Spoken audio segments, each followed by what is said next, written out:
to a Wednesday morning edition of the RotoWire Fantasy Basketball Podcast. Whalen and Brandon Kravitz here with you as we are every Wednesday. Brandon, we had the RotoWire holiday party last night out in Madison, Wisconsin. Good times there. Unfortunately, you did not make the flight up on a Tuesday evening from the Orlando area, but good time there. Good to see a lot of the guys. It was at like one of those golf simulator type of bars. It's called Seven Iron Social. I don't know if that's a chain or not. It was my first time there, as you know. Love golf simulators. Did not take a single swing the whole time, but it was kind of cool because they had other stuff. You could do like a home run derby. They had some sort of soccer, hockey, football. It was not just limited to golf. So fun time there. The apologies that we're starting like 2 minutes late. I would blame the holiday party. That's actually not what happened. I was caught up watching a Santana Moss highlight tape on Twitter and then realized that it was already 9:31. You and Tyreek Hill, I guess, all caught up. Everything's and there goes his microphone. Everything's coming up Santana Moss. This is one of those weird phenomenons. I haven't thought of Santana Moss in months, years. I'm not sure where I'm at with my Santana Moss inventory. But yesterday I saw the list of Tyreek Hill's top receivers all time, and Santana Moss made the cut. Not surprising. They're kind of cut from the same cloth, but now here he is popping up yet again in a conversation today. Yeah, if you had Santana Moss being mentioned in the first 2 minutes of a fantasy basketball podcast today, good for you. You've already hit your first bet of the day. I was a huge Santana Moss guy. It felt like he was like you never knew if he was going to be on the then Redskins or the Jets any year. It felt like he was just bouncing between those two teams at all time. Ironically, same with Lavernius Coles, another all-timer from the mid-2000s. But, both of those guys were just stalwarts on Madden. They weren't 98 overalls. They were like 87 overalls, but they were fantastic. Nevertheless, we will talk some basketball here. We had two games in the in-season tournament quarterfinals last night. We'll talk about both of those. We got a huge 11-game Wednesday night slate now coming at us. And, of course, the semifinals on Thursday. I also want to talk a little bit about the 2023 draft, Brandon. And, we're not going to do a full redraft. We're not going to go 60 picks deep, hey, where does Mojave King, the 47th overall pick, where does he go in a redraft? But I at least want to talk about the top 5 to 10 and say, we got 20 games under our belt now. Would teams do anything differently if we redrafted that? But let's start with the games last night. We will, of course, get to live listener questions later in the show as well. I thought New York, I thought the Knicks would hang around a little bit better than they did with Milwaukee. And this was a closer game than the final score would indicate. But once things unraveled for the Knicks, this turned into a laugher. 146 points allowed, by far the highest total of the year by the Knicks. Yeah, this Knicks team is befuddling because they're top 10 defensive team in the NBA, but yet they've had numerous games this year where they've just been a complete sieve defensively. And last night was a good example of that. It's hard to stop Milwaukee when they're shooting 60% from 3-point range. And it just seemed like one of those games where, the Knicks didn't play their game. That's definitely the case. They were never even close to slowing down Milwaukee. Giannis was patient. He wasn't forcing it. A very smooth 35 points for him last night. It just seems like this Milwaukee team's starting to settle into themselves. I was on the Knicks plus 5.5 last night, so that one definitely hurt watching that one unfold because you did get the impression late in the game that Milwaukee just wasn't going away. And it was good to see. Long term, I have a lot of faith that this Milwaukee team can go deep in the playoffs. I had them in the finals once they added Damian Lillard, and last night was one of the first real indications I saw that they might be able to follow suit with those bold predictions. Yeah, we're down to Milwaukee and Indiana now in the Eastern Conference. One of those teams will be representing the East in the in-season finals. And I think if you're Milwaukee, you're okay playing Boston in a rematch, but you're happy to face Indiana as well. And that game, if the Bucks are putting up 146 and they're still not playing great defense, this is a game that could easily be played in the 140s or even higher with the pace that Indiana brings. The total for that one's already up to 250, by the way. 252, I believe. Oh, yeah. Goodness. So that would be, I think, tied for the highest total of the year. I know we had that Hawks-Pacers game a few weeks ago. I'm not sure where that closed, but I know it opened around 252.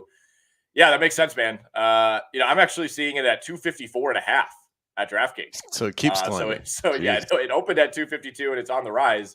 and for good reason. I wouldn't hop on that now, by the way. It's not going to get any higher. That's got to be the peak of the market. I think it probably drops. It opened like 247 and already got steamed to 252 when I checked, and now you're looking it's 254. Yeah, I mean those teams are going to score like crazy, but at some point at some point the points bubble will burst. Yes, it's a losing market, I think, in the long term. But when the Pacers are involved, you never know.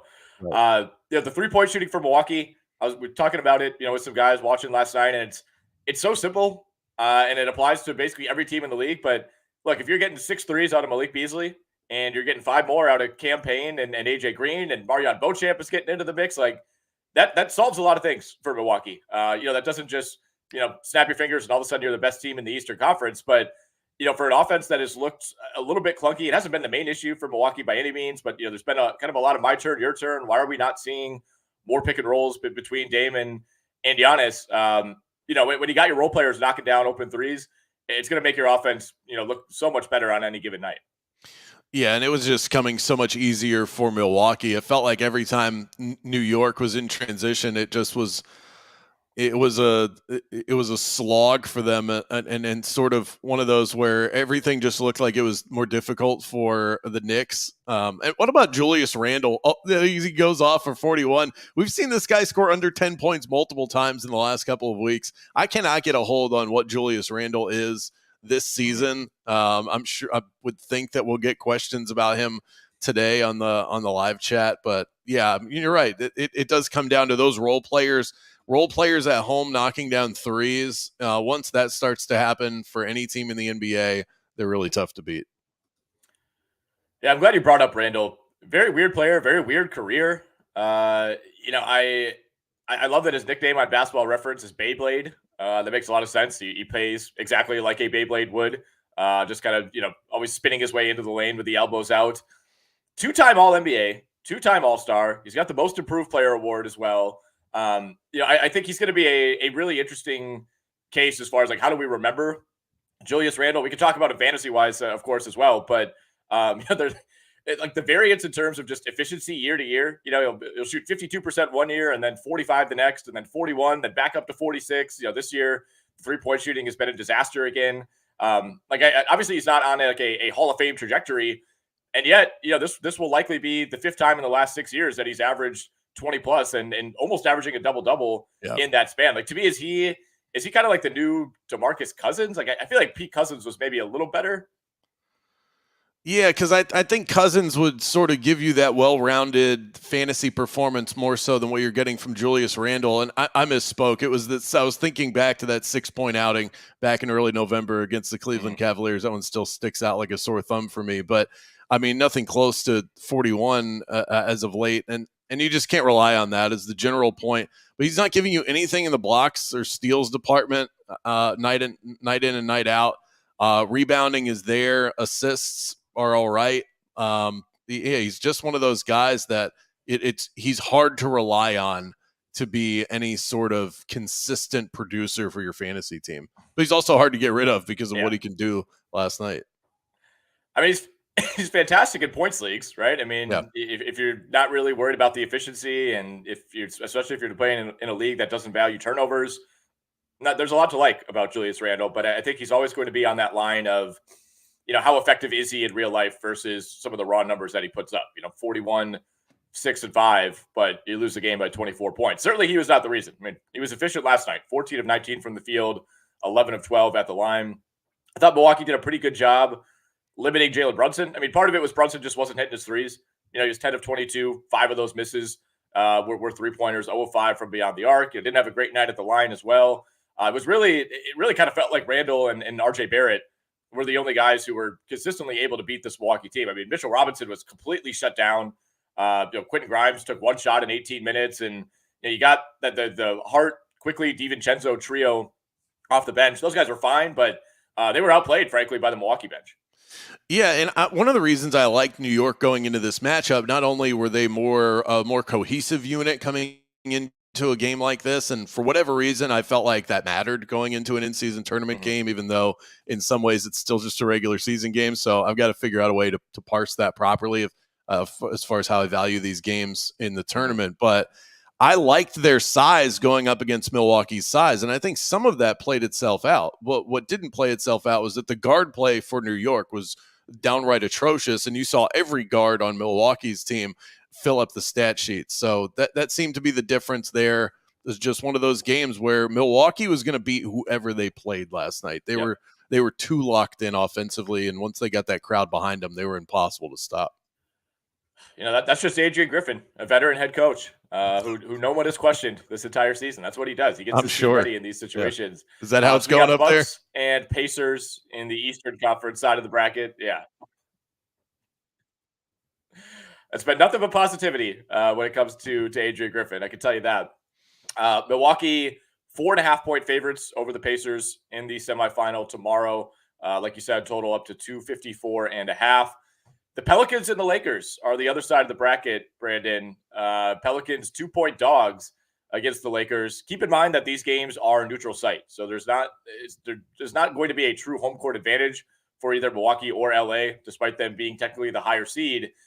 What kind of environment are you expecting in Vegas? Yeah, Alex and I talked about this on Monday, and we couldn't quite settle on what is this going to look like? I think it's an advantage for the Lakers because I think you have a bunch of Lakers fans, a lot of LA transplants in Vegas.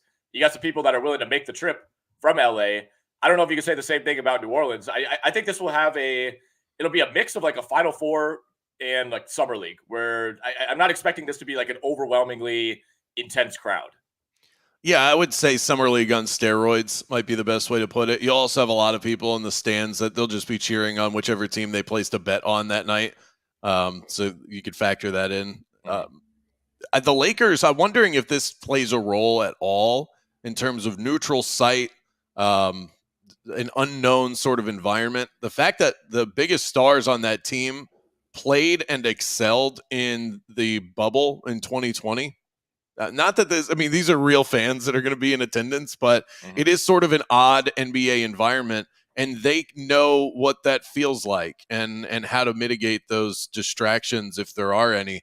And New Orleans might not have that same advantage, or they definitely don't. I don't know how much that's going to come into play. I like the way that this Pelicans team is playing right now, though, and the Lakers got bailed out last night. So my first inclination is to take New Orleans. I like how they're so fully stocked. We're seeing guys that we talked about on this podcast week in and week out not even getting minutes. I've spent precious fab dollars on Dyson Daniels. He's nowhere to be found. So, yeah. Well, the Daniels thing, we could talk about that when we start doing Q&A later in the show. They have too many guys, and it's actually a good thing, right? Like I think we talked about New Orleans last season as, man, this might be the deepest team in the NBA. They might not have the top end talent, to compare to a team like the Lakers or the Suns, for example, when they're healthy. But there are very few teams that go as deep as they do. Like you said, Dyson Daniels is getting 12 to 15 minutes at least for most teams in the NBA. Even someone like Jose Alvarado is kind of a marginal player for them now. I think he'd be viewed as a pretty good backup point guard for a lot of teams. New Orleans obviously got the win the other night against Sacramento. I think we have a really fun Final Four here. It's a good mix of like two powerhouses in the Lakers and the Bucks. And, two teams that almost feel a little mid-majory, if you want to compare this to the NCAA tournament. And, it's hard to say the team with, Zion Williamson and Brandon Ingram and CJ McCollum are these plucky underdogs. They're not George Mason by any means, but the Pelicans and the Pacers specifically, like these are the type of teams when we talked about the in-season tournament months ago, when you're like, all right, let's try to pinpoint like what team would take this seriously. They have young guys. They haven't really won anything. And I think those two teams fit that bill perfectly. Absolutely. And that's why I've got a futures ticket that I'm sitting on for the Indiana Pacers to win this thing. And I'm just so close. What did you get it at? I got it at, I think it was 25-1 they had, I think it was after two of their group play games. So it wasn't at the very beginning of the tournament, but it was once I realized they just seemed like they were a different sort of locked in for this thing. And Tyrese Halliburton's playing some incredible basketball. I don't need to tell you that. I just felt like it was going to be one of those types of teams, the teams that were good enough to win, but also young enough to not realize that it doesn't actually matter. And the Pacers fit that bill as well as anybody. So it was the Pacers and my Orlando Magic, but that was more of a homer play. They should have advanced, but unfortunately, point differential got the best of them.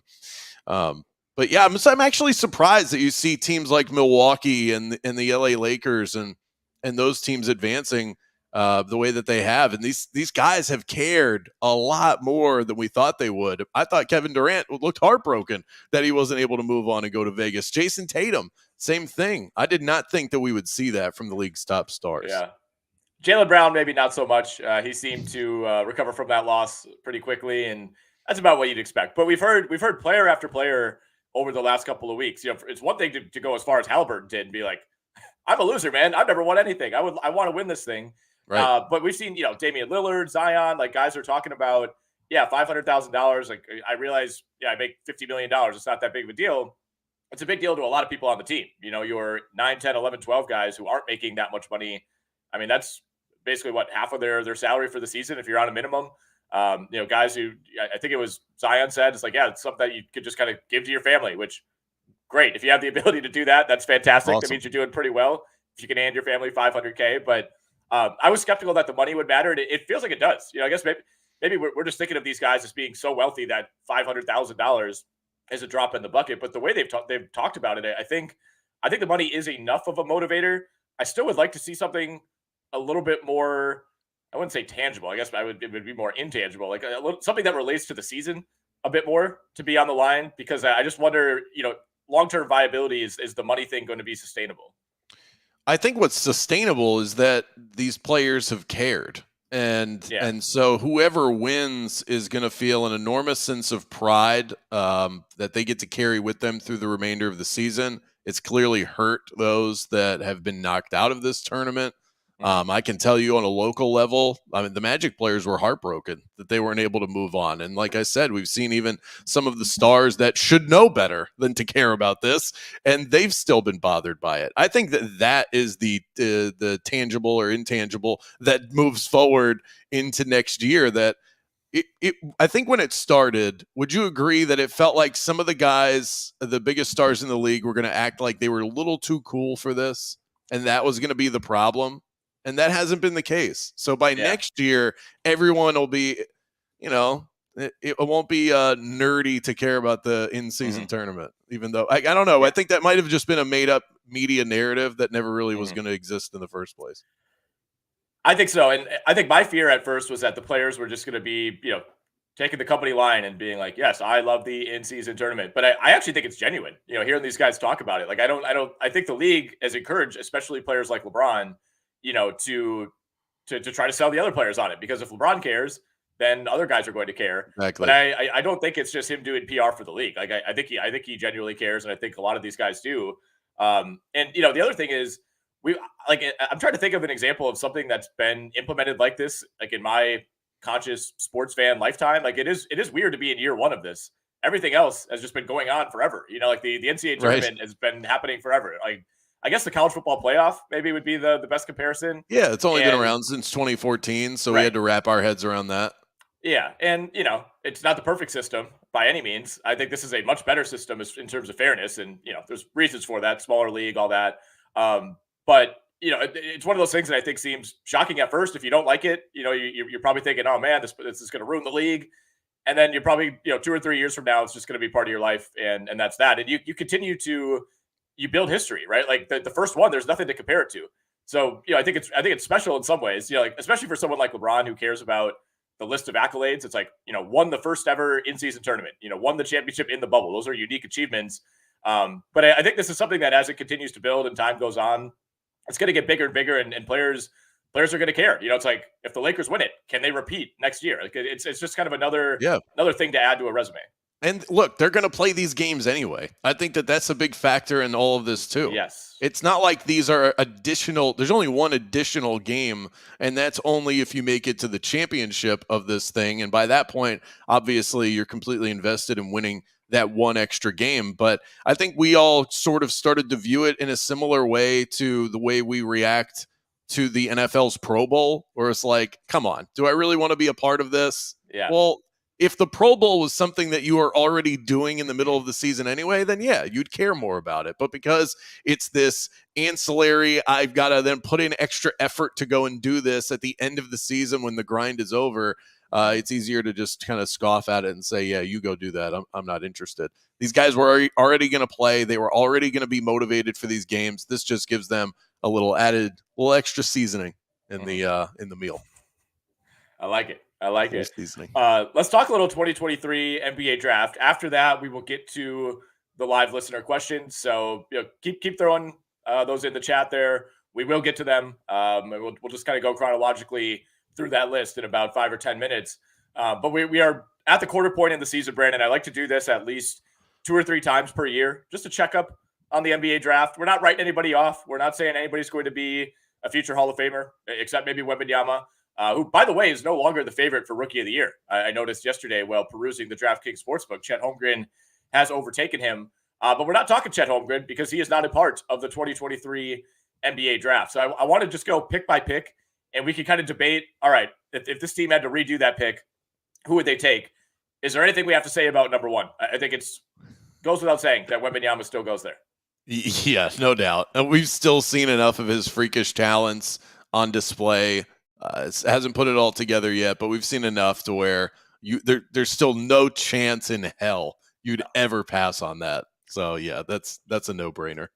Even if Holmgren was a part of this class, no team would take Holmgren over him. And you could argue that Holmgren's been better on balance so far. There's not a single team that would take Holmgren over Wembanyama in a draft type of setting. I don't think so. No. I still think he just projects to be the type of player that we've really never seen before. And I don't say that lightly because we've seen some incredible talents roll through the league. But he is something in and of himself. The way that the way he maneuvers the court, plays defense, handles the basketball at his size. And let's be honest, the marketing appeal of it too. That's not the reason you take a guy, but all of the media attention that they've had. I just watched a special last night on NBA TV, just detailing his ride from the draft through media day. And I mean, the amount of coverage this guy was getting before he ever played a real NBA game, you can't put a price on that. It's just not the kind of thing you ever pass up. Yeah, it kind of reminds me right now of LeBron versus Melo in their rookie seasons, where you could argue Melo had the better year. Melo for the first half of the season at least looked like the better player. And at the end, I think you could have polled every executive in the league and said, all right, well, hey, would you take Melo over LeBron? Not a single one would have done it, right? And I actually think Rookie of the Year might play out similarly because I think Melo deserved it more than LeBron did back then. Even though LeBron was the better player, I think Melo had the better rookie year. They gave the Rookie of the Year to LeBron, and I think they're going to do it to Wembanyama as well. I think Chet has to dramatically outplay him because of the incumbent status for Wembanyama. Well, and right now he is. So if he keeps this up, I think it is Chet Holmgren's award, even though philosophically I disagree with him being able to win it. You've spent a year in an NBA system. To me, that's not a rookie, but I understand that that's the rule. Are you saying we should strip Blake Griffin of his Rookie of the Year? I am saying that. That's not a rookie. You spent a year in an NBA system, nutrition, workout, playing with teammates in practice, coaches, refining your game. That's not a rookie. All right, fine. This is all just a disinformation campaign, so you could get Jet Howard or Anthony Black the award. Yeah, but Jet Howard has to play a minute of NBA basketball first. I don't think we would. I don't think we'll be talking a ton about Jet Howard, but it gets interesting now if you're going pick number 2. So we're assuming San Antonio will still take Wembanyama. We'll take a bit of a leap of faith there. Yeah. Charlotte, do they still take Brandon Miller? I think they do. We haven't seen a ton, but I think we've seen enough. He looks really comfortable out there on an NBA floor. He's such a natural scorer. Another guy that you just can't teach that sort of length and mobility. And it's I think it's what they need. They need somebody else where they're not just relying solely on LaMelo Ball, not just when LaMelo's on the floor, but also because he's rarely on the floor these days. And the guys that are right after him, do I feel good enough about them where I'd be willing to miss on Brandon Miller? I think I'm still there. Where do you fall on that? I expected there to be a bit of more debate, but I think it's pretty clearly Brandon Miller to me right now. 2 or 3 weeks ago, I think there was a pretty strong case for Asar Thompson. Yeah. And it's not that he's become a worse player in that time, but the minutes are down. Like Detroit's just kind of using him weirdly, and there are still some pretty significant concerns I think with Asar in terms of what the offense is going to look like. The shot needs to be pretty much completely rebuilt. The confidence in that shot is a question mark. So I think Asar Thompson long term, defensively and what he could be, like there is a debate there. I think there maybe are some teams that would take him over Brandon Miller, but it's kind of Brandon Miller where he's at offensively versus where Asar Thompson is defensively. You might say it's comparable, but I want Brandon Miller. They're both young. I think Miller profiles as somebody who should be at least a decent defender. But he's shooting 46% from the field, 38% from three, 80% at the line, 14, 4, and 2 for a guy who plays on a bad team that has some guys who probably don't integrate him the way that they should. I think it's been relative to what I expected, almost a best case start for Brandon Miller because I was iffy on how this was going to work on that Charlotte roster. Yeah, and a part of that is that they've needed him to step up quickly. Miles Bridges missed time at the start of the season. LaMelo's missed time now as of the last couple of weeks. So he's been thrust into a role that maybe he shouldn't have been this early on. But like I said, he looks comfortable in it. So I feel pretty solidified in the top two. And it's after that where things are going to get dicey for me. Okay. All right. Well, I'll leave it up to you. You're the Portland Trailblazers GM, Brandon. Who are you taking at number 3? Man. I still think I'm going to go with Scoot Henderson. This is tough. I am not willing to write him off yet. It's a little bit chalky to just go with the draft pick that actually occurred right in front of your face, but we're only a quarter of the way through the season, and I loved his prospect coming into the NBA, his explosiveness. He just looks a little bit disjointed, out of place. I don't think that he's found his role on this team, but I'm sure that Chauncey Billups will get him there eventually. I'm just going to go talk about a leap of faith. I haven't seen it yet, but I still think Scoot Henderson should be number 3. I'm not blown away by a lot of the guys that are drafted there in the top 10 thus far. So it's a little easy to just say, based on, even though I haven't seen it yet, I'm still willing to go that route. Yeah, I think that's fair. And it's a good point about the class overall that like usually by now, there's somebody that emerges, whether it's outside of the top 5 or even later in the first round where you're like, oh man, this was an immediate mistake. You think of like Donovan Mitchell back in the day. Like you knew like 3 games in, like this guy should not have gone outside the top 10. Like he's clearly a top 3 player in this class. And, I think, Franz Wagner a couple of years ago, it was pretty clear early on with him. Şengün went 16. When he started playing real minutes, I think we realized pretty quickly what some teams had missed out on. But I don't know who that guy is in this class. Is it, I guess maybe Derek Lively at 12? I was looking at Lively. I'm definitely going to I would end up pushing him up quite a bit. But I'm not to the point where I'm saying, well, forget Scoot Henderson and everything that I thought before the season. I'm just not willing to go there right now. We're 20 games into the NBA season. It would be so hasty to just say, yeah, forget everything you thought you knew. Scoot Henderson stinks. I'm not willing to go there yet. You've pointed it out on this podcast numerous times. It's hard for guards to pop off early on in their NBA careers. It's a lot to ask of these guys. And he dealt with health issues early on as well. So I'd be much more willing to make a bold claim about how wrong the Trailblazers were at 3 by the time we get to the 75% mark of the season. Yeah, I agree with you. There's a long track record of players who've turned into very good guards in the NBA, struggling early on, especially with efficiency. I'm just surprised the degree to which Scoot looks kind of overmatched. For somebody who's pretty built for his size, pretty athletic. He's not 5'11". He just doesn't really look like he has an athletic advantage out there right now. And I thought that would be something that'd be a big positive for his profile.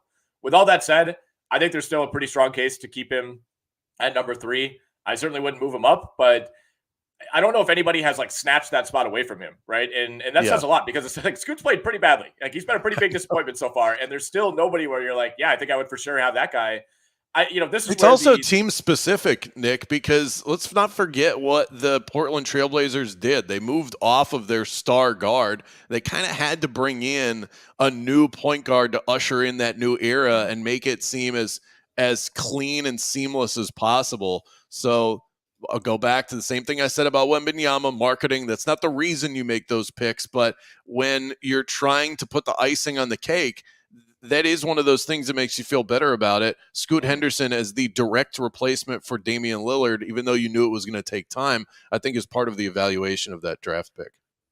I'll say this. I'll be pretty surprised if at the end of the year we're still in full-on panic mode about Henderson. I don't think it's going to look this bad the whole year. I think there's a pretty good chance that come March, April, we'll look back and kind of laugh at how poorly he played early on. I'm not saying he's going to be on a superstar trajectory by the end of the year, but I think we'll feel a lot better about him. So yeah, I would still stick with Scoot at 3. I think there's a pretty strong case for Asar Thompson there, but if you're factoring in team and we're saying it is the Trailblazers, then I think they still go Henderson as well.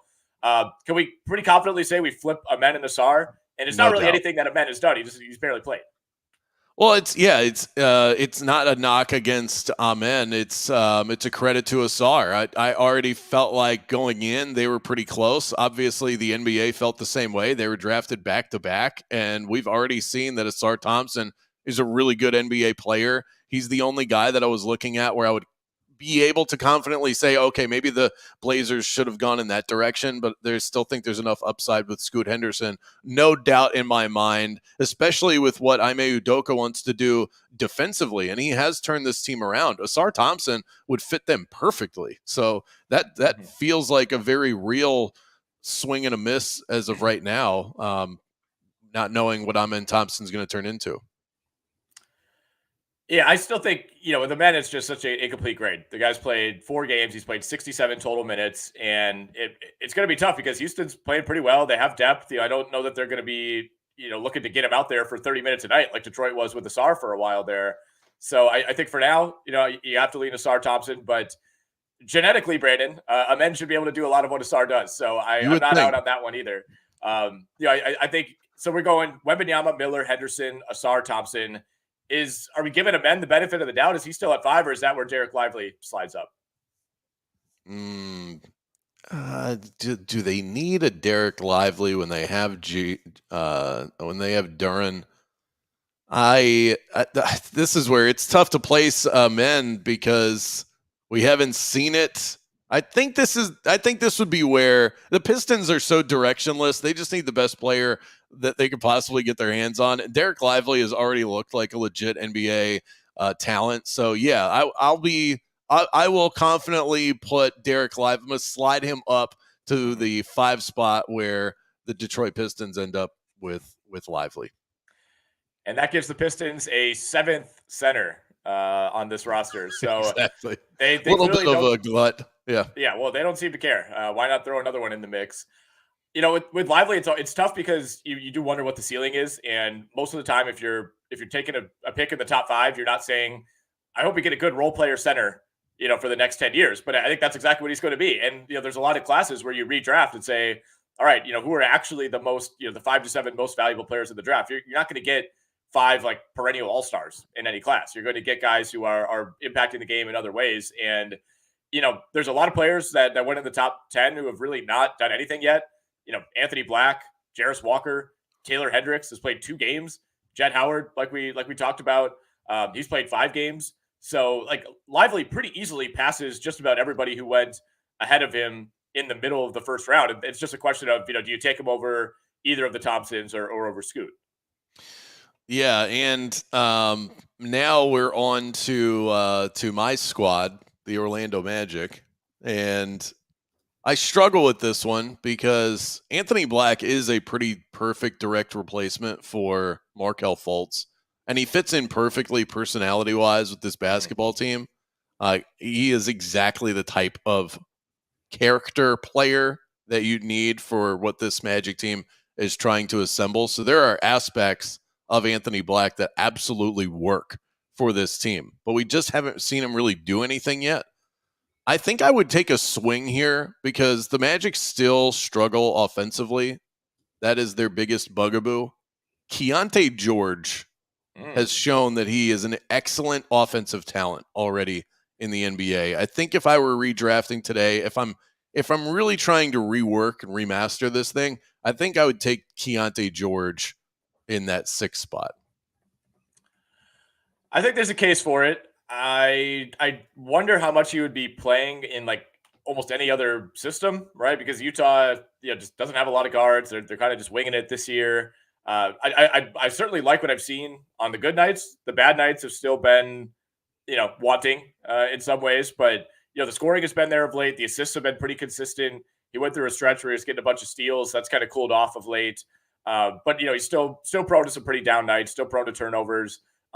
Shooting under 40% from the field, and the 3-point shooting has not been good, and that's really dragging down his overall field goal percentage. But I think if you're Orlando, a team that's always looking forward, you're not necessarily concerned with what a guy looks like this year. It's more so, what can he be 2 or 3 years from now? So is that really where the thinking comes from? Well, and that's where that's where the thinking came from with drafting Anthony Black. Like the fact that he's starting for them right now, that's not what they drafted him to do. He just happens to be pretty poised and comfortable out there, and isn't somebody that needs to be involved in order to feel like he has a purpose out on a basketball floor. So in that way, that's part of what I mean by he fits perfectly right now for what the makeup of this team is. But I guess I'm looking at it. That's the way that they look at it, is they're looking at this long term, because they're going to take the patient managerial approach.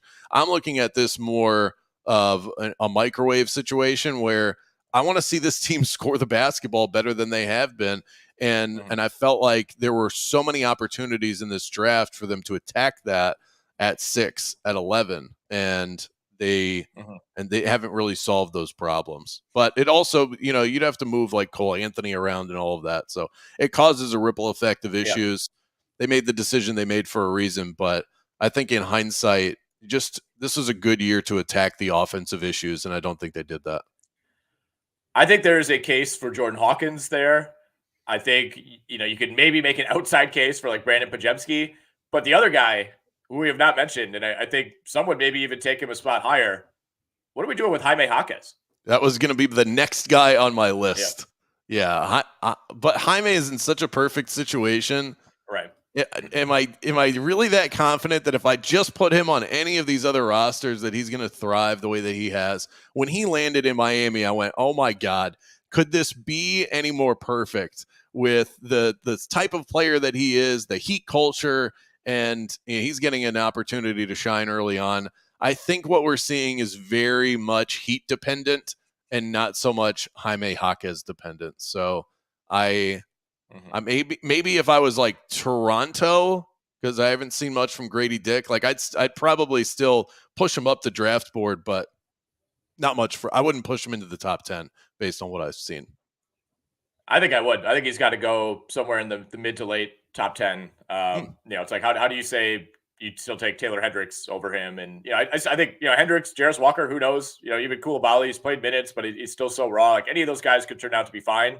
That's it. All those guys were drafted because they have this freakish size and athleticism that you have to sort of grow into. Jaime Jaquez just is who he is. That's why he's a perfect Heat player. He is who he is, and low ceiling compared to some of those other players. But I also, I think if we look back in 10 years, I just pulled up randomly the 2013 NBA draft sorted by win shares. Giannis number 1, Gobert number 2, Steven Adams number 3, and it's like I think Jaquez could be one of those guys who sneakily, you never think of as a superstar by any means, but when you go back and some guys inevitably hit, some guys inevitably bust in a given draft class. I think he's going to end up ranking pretty high. And we're 20 games in, so who knows? But I do think there is some staying power here, even if a lot of it is him just being drafted into the perfect situation. All right, let's hit some listener questions here. We got a read that we got to take care of first, but after that we will go through the list of listener questions. You guys could keep throwing those in there. We'll hit as many as we can. But we do want to remind you that we are brought to you by Underdog Fantasy, the #1 platform for NBA best ball and DFS pick'em contest. If you have not tried Underdog yet, new users get a first-time deposit bonus up to $100 and a free 6-month subscription to RotoWire. Just use the code RWNBA. That's RWNBA. Visit underdogfantasy.com or download the Underdog app and use that promo code RWNBA. That'll get you a free RotoWire subscription and that deposit bonus at Underdog. All right, let's see what we got here. Brandon, panic level on Kessler and Scoot, fittingly. Let's see. Do I want to go like 1 to 10? 10 being I'm freaking out, 1 Sure. being I'm cool as a cucumber. I'm gonna go with like a 4 for Walker Kessler. It's more of a Jazz problem than it is a Kessler issue, in my opinion. This team is not advancing the way that I thought they would this season. Then I wasn't expecting anything drastic, but it actually seems like they're sliding in the other direction. And Walker Kessler just seems like he's caught up in that. You still get blocks from him. You know, he's still similar to the player that he was last year, but I think you invested in him to become a better player this season. For Scoot Henderson, I would probably be closer to the 8 range just because it looks so clunky out there. I think it's going to take so much time that by the time he becomes a fantasy reliable option, you will have well moved on from him. This is a Kyle Pitts NFL type situation to me, where it's like the talent's right there. You want to hold on to it, but at what point are you going to feel comfortable with it? Yeah, that's fair. With Scoot for fantasy, I'm going to say like a 7. I think you got to be realistic about what the ceiling is. You know, we made the Anthony Edwards comp last week. Edwards had an awesome rookie year, barely finished in the top 100. So, yeah, you just got to be realistic about expectations. I think he'll be better. I'm not panicking that he's going down as like a total bust. I think he was such a strong prospect that I'd be pretty surprised if that's how this thing goes. Kessler, I'm at like a 2. I actually think he's played pretty well. He's looked way better since he came back from injury. The shot blocking has come back over the last 5. You know, once the minutes return, hopefully, I mean, it's weird that they're bringing him off the bench and all that. Like, I don't really know what the point of that is. But I do think he's going to be just fine. I mean, last 5 games, 11 points, 8 boards, 3 blocks, 60% from the field in 25 minutes. So if he gets to 28, 29, 30, he's going to be right where he was last season, if not better. Harden or Bane rest of season in a points league? I think I'm still going to go Desmond Bane. John Morant should be back any minute now, right? This is 25-game suspension, but I like the way that this team should be able to come back together and be an old version of themselves, and Desmond Bane settling more into his role as a heater from 3. And there's a huge secondary option to what John Morant wants to bring to this team offensively. James Harden is still just so tough to trust in this Clippers offense. I don't think they've figured out exactly what they want to be yet, and there's only so many balls to go around. I think I would give slight lean to Harden. In a points league with Bane, it's like the 3-point shooting becomes a little bit less valuable. And Harden is, sneakily kind of getting back to doing what he's doing. Like the counting stats aren't as overwhelming, but like in category leagues, he's borderline top 30 on the year now. And it really hasn't felt that way, but he's always been, even at his peak, you could argue like a better fantasy player than a real life player as far as how he impacts the game. So I think I would actually lean Harden there, but it's really close. I mean, if you got both those guys on your roster, or you're trying to like trade one of them, I don't think I really would. I think they're both really good guys to hold. Yeah, I mean, Harden in the last few games, 21 points, 9 assists, 18.7 assists, 26.6 assists. He had 5 steals 3 games ago. So yeah, he's the last couple of games he's definitely turned it around. All right, we got another panic question. Hey guys, how high is the panic on Immanuel Quickley? Did he finally get tibbed, or is it just a rough start after his awesome 2022-23 season? Man, hard to figure out exactly what's going on with the Knicks. This team is so hot and cold. You never know quite what you're going to get from this team. Last night, I think, was troubling for some of those role guys. Just 19 minutes played for him, 1 of 7 shooting. If he's not making his shots and he's not helping this team improve on the defensive end, then yeah, he's going to get tipped. I like the way that they worded that. I think that there's a real chance that that's happening. There's a chance that it's happening, but there's also a good chance that I think he goes back to playing more minutes at some point too. I mean, Tibbs kind of does tend to trust his guys. And I guess what is the trade-off here? More DiVincenzo off the bench, maybe even more Josh Hart. I really like Quickley. I have him on one of my most important teams. Got off to a really nice start. And even a week ago, he was still, had 20, 18, 23 in consecutive games. So I'm not in a full-on panic. The season-long numbers are pretty nice still. He is in a bit of a shooting slump. Tibbs has a short leash, right? It could just be something where he went 2 of 10 the other night. He was 1 of 7 yesterday. And it's like with Quickley, if he's not hitting shots, there's really not a huge purpose for him to be out there.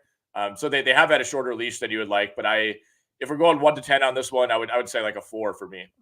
3 games in a row where he's played sub 20 minutes. Yeah. And he's shot 14%, 50%, and 20% from the field. That's not going to keep him on the court for Tom Thibodeau. All right, need to drop one in a 9-cat league. Naz Reid, Keyonte George, or Scoot Henderson. Is it safe to say that that I'm out on Scoot in fantasy, or is that overreactionary at this point? I don't think so. I mean, especially in a 9-cat league when you got turnovers factored in. For me, it's either him or Keyonte George. I would be a little more concerned about a potential second half Scoot breakout where you would regret having dropped him. With Keyonte, though, both of them are relatively high turnover players. Keyonte George is shooting 34% from the field, and he's taking a lot of shots. So that is harming your field goal percentage pretty notably in a category league. So that's something you have to consider. To me, it's Keyonte or Scoot. I would hold Naz Reid, especially because he's probably center eligible. Yeah, the shooting percentages for Scoot Henderson are just it's hard to justify, especially if you're relying on that. Oh no. I think your video was frozen. I couldn't tell if you were just trying to hold yourself extremely still. Am I back? Am I here? It's so weird. On my end, nothing is happening. Yeah, the internet has been scheming against us this entire episode, but we will persevere as we always do. John Collins and Malcolm Brogdon or Pascal Siakam? I assume this is a 2-for-1 trade question. I think I'd rather have the Siakam side. Mm-hmm. I feel like we've already seen the best of Malcolm Brogdon this year, and John Collins just doesn't really do it for me. So give me the high upside of Pascal Siakam. He's put together some monster games over the last couple of weeks. Not trying to get rid of that. Okay, yeah, I think for right now, the value is on the Collins Brogdon side. Like those guys have combined to be more valuable than Siakam, but I think you're right. I think Siakam is starting to turn things around. It does look like the shot blocking is just not going to come for him. Not that you ever expected to get 2 blocks out of Siakam, but he's just not doing anything there. The steals are way down as well, but he is a nightly 27-5, which is super valuable. So rest of the season I'd probably take Siakam. Interesting one here. Keegan Murray or Chris Middleton. You got a slumping second-year 3-point specialist, or a guy in Middleton who we know who he is, but we also have no idea if he's ever going to play more than 27 minutes for a week straight. Yeah, I'm going to fade the injury bug here and the age with Chris Middleton. Give me Keegan Murray to at some point pop off and return to the form that he was at last year for a really good offense. I'd be surprised if at some point he doesn't come barreling back. Mm-hmm. Sell high or hold on Coby White in PJ Washington? I think you can sell high. I struggle with the Coby White thing because I really like him as a player, and they're clearly done with Zach LaVine. He hasn't been playing as of late, and they're going to trade him at some point if they can find anybody to take him at a reasonable price. I think Coby White's fantasy value could soar because of that. They're going to play much more a team Billy Donovan type basketball, so I'm a little hesitant on that because I think his best days could be in front of him, not behind him. And PJ Washington is a player that's always going to have a very solidified role for Steve Clifford and the Charlotte Hornets. So I'm going to say hold on both of them. Yeah, I would rather sell PJ Washington, and he's always been a favorite of mine. He's center eligible. Like I feel like I have him on every team because you could just kind of get him for free at the end of a draft, and he, he has those weeks where he's grabbing a bunch of boards and hitting threes. He even keeps a pretty good field goal percentage for somebody who takes a lot of threes.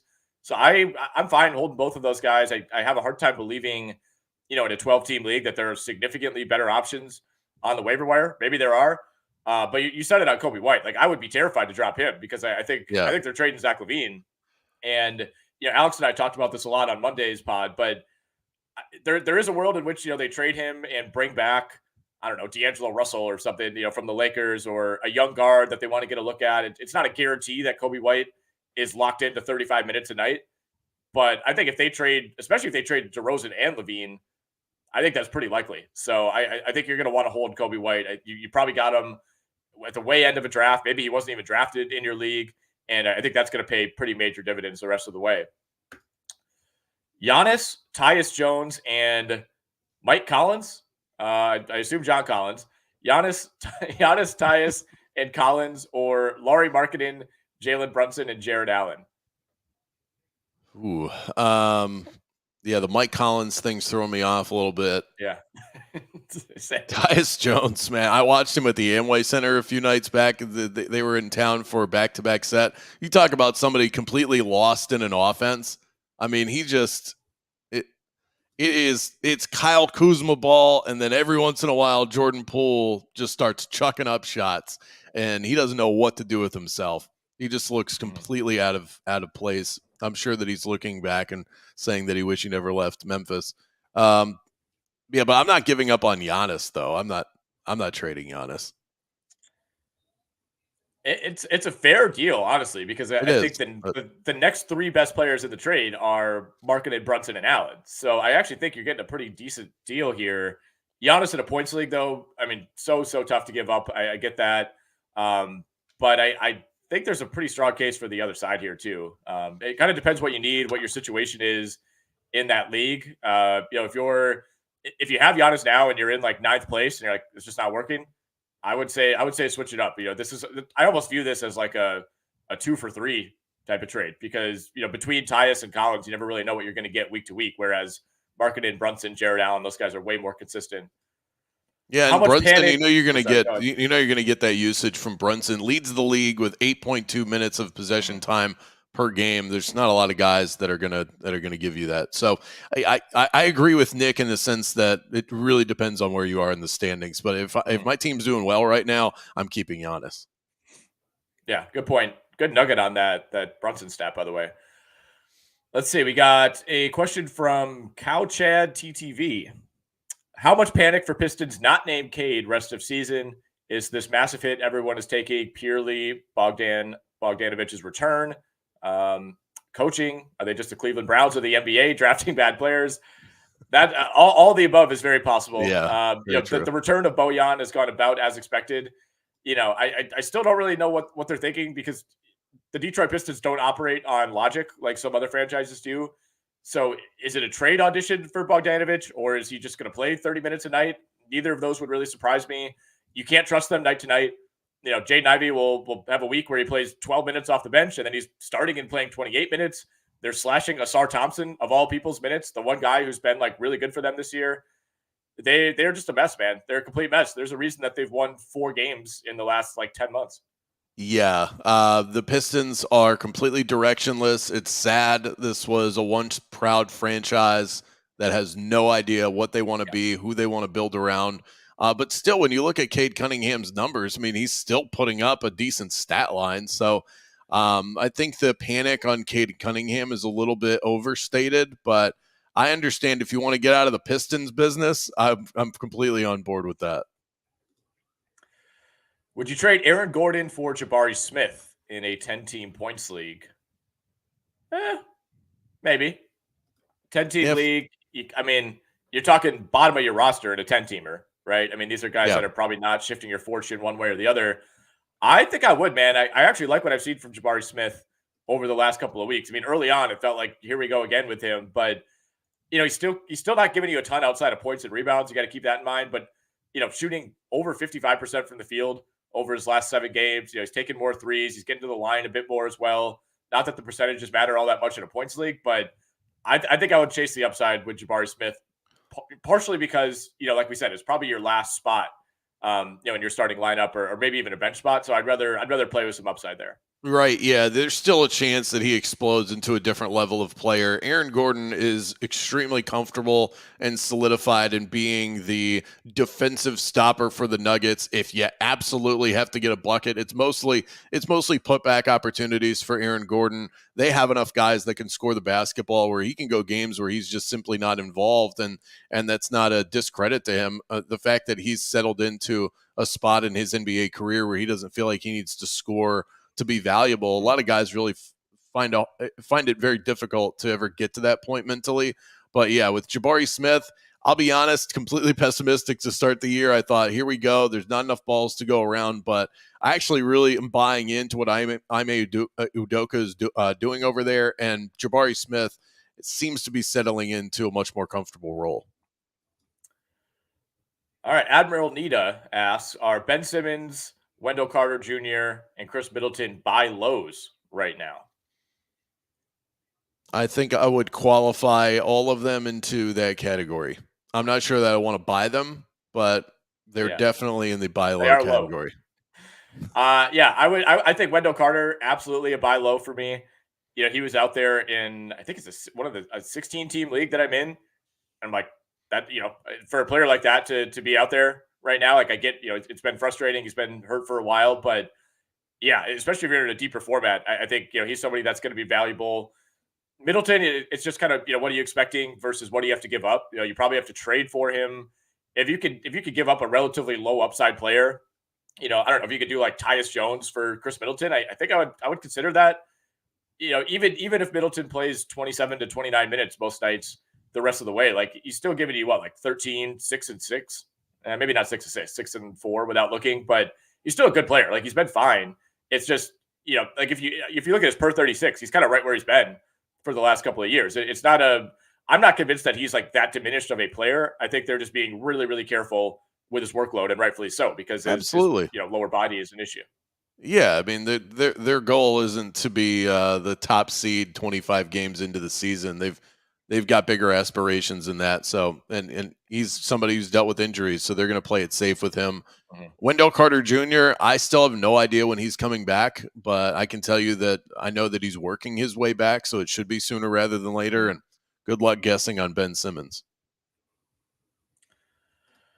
Ryan Duncan asks, should I trade Paul George and Anthony Edwards for SGA in a points league? Wow. Yeah, that seems like too much to give up. That's too much. Yeah. That's a little I want to have SGA on my squad, but that's a little too rich for me as well. Yeah, I mean that's like two top 25 guys that you're giving up, and I know SGA is the number one guy, so there's a case that maybe it is worth it. Do you think it depends on how big the league is? Is there a size of league where you'd be more comfortable with this?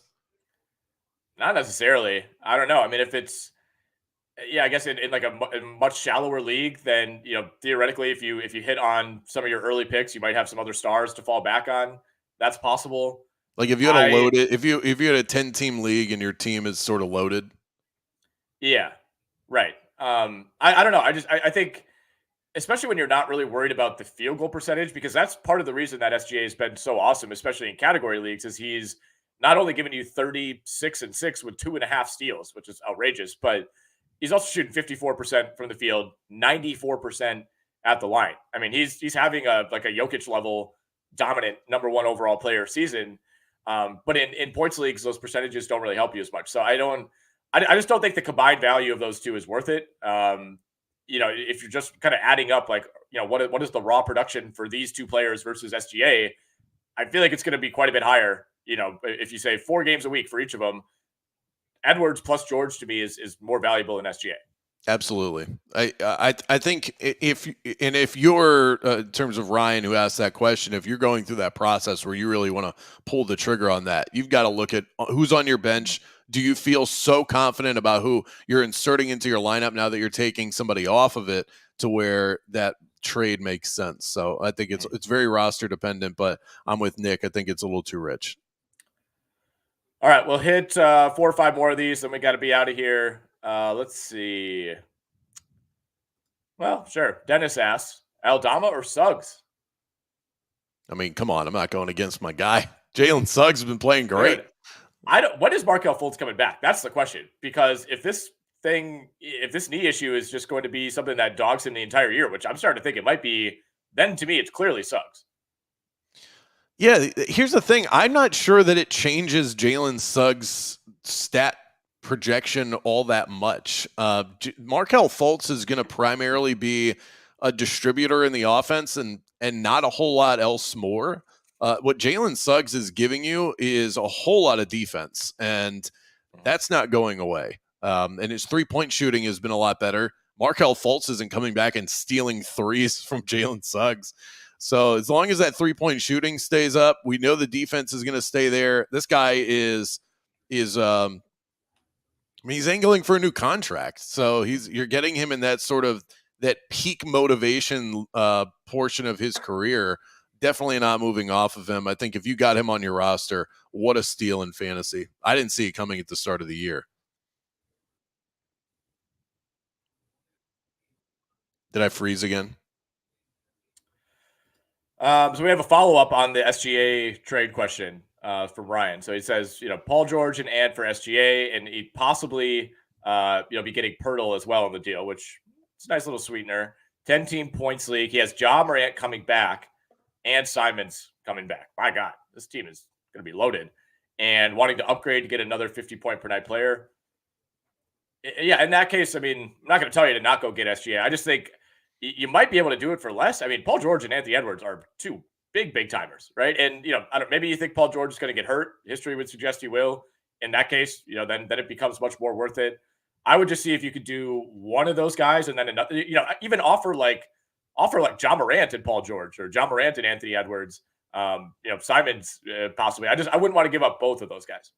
Yeah, but I appreciate the added context because I think that's exactly why you make a move like that. It does make a lot more sense now. All right, got to drop one. Lively or Naz Reid? Yeah, I don't want to drop Derek Lively. I think this Dallas team, what they did the other night was just insane. Yeah. A 30-point run, even though they lost. I'm going to end up backing the Dallas Mavericks tonight just off of just sheer respect for their ability to do that. But Derek Lively, I love what he's brought to this team, and I'm not willing to move off of him. Mm-hmm. Kawhi or Siakam in a 9-category league? Our question asker would be trading Kawhi for Siakam in this situation. I think I'd rather have Kawhi. Their point totals are similar enough, and I would expect Kawhi Leonard's defensive stats to uptick. They've been a little bit down, but yeah, I think I'd rather have Kawhi. They're really similar players statistically. Yeah, they are. Excuse me. I would probably take Siakam just for the security. Although Kawhi's been healthy. Like it feels like one of the nice surprises this season so far is that load management has just not really been a topic, like at all, especially compared to last year. And Kawhi is the front and center player when it comes to that. So maybe that changes as the year goes along. Kawhi's obviously the better fantasy player right now. It's just a matter of, what's his game count going to be versus Siakam. But yeah, I think you just don't want to get suckered in on Kawhi, because you always feel like that injury is coming or that mysterious, his knees starting to act up and he's in and out. So if you're doing well in your league and you want to, add some security, I would go Siakam. I just traded Markkanen and Brook Lopez for Lillard and Nurkic. Is this a win or a loss? I'd say it's about a wash. I'd probably rather have Markkanen and Lopez. Yeah, I would agree. Damian Lillard's starting to really turn it on, and his numbers over the last 10 games have been tremendous. Right. Yeah, it's definitely not like a major L here. But I don't know. It's close. I think if I'm ranking these players in order, Lillard 1, Markkanen 2, Lopez 3, Nurkic 4.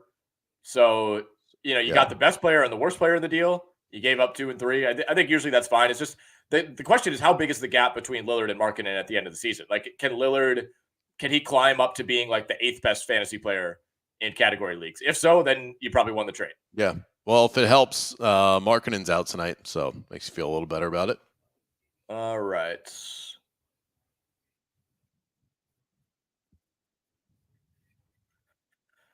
Yeah, we'd love to see that for the just, absolute wagon of a RotoWire stake team for your host here.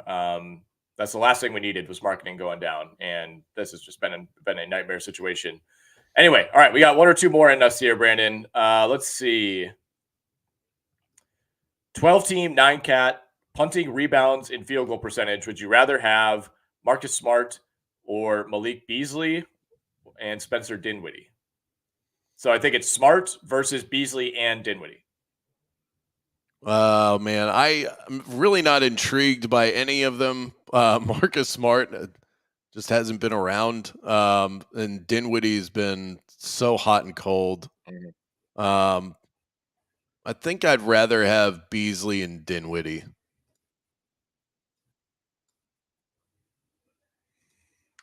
I think if you're not worried about field goal percentage, then yeah, Dinwiddie especially becomes a lot more appealing. So that's the way I would lean as well. Let's see. Should I trade my Karl Anthony Towns for Ingram? And then he follows up and says, a buddy of mine hates Ingram. Just want to see if he's worth trading for my Karl Anthony Towns. Yeah, I mean, you got to take advantage of these situations in fantasy leagues. If somebody hates somebody, make sure you target them. I would not trade Cat for Ingram. No, I would not do that. Cat's a much better fantasy player. I know there's been some health issues the last few years. I'm not too worried about that. I would keep Cat every time. Yeah, you're losing too many of the key categories of fantasy in that regard. They're close enough in points where it's sort of a wash there. Cat's a better rebounder. He's a better shot blocking artist, shoots a better field goal percentage, free throw percentage, 3-point percentage. He's just better across the board. Yeah, not much of a debate there for me either. All right, we got to cut it off here. Good stuff, guys. Appreciate all the questions in the chat as always. Please subscribe to our videos over at YouTube/RotoWire Fantasy Basketball. Check us out on Twitter as well. We will be doing these streams 5 days a week, all NBA season. Me and Brandon will be here 9:30 a.m. Central every Wednesday. I'll be with Alex Barutha on Monday afternoons. We have Rick Kamla and Steve Alexander. They'll be hosting tomorrow. And then we do a waiver wire episode mid-morning every Friday as well to help you get set for the weekend. So check out all those shows. Subscribe on YouTube. Really helps us out. We appreciate, again, all the questions and all the interaction. Brandon, good chat with you, man. We'll talk again soon, and hopefully the Magic can keep this up. We need to start a new streak tonight, so keep your fingers crossed. See you, Nick.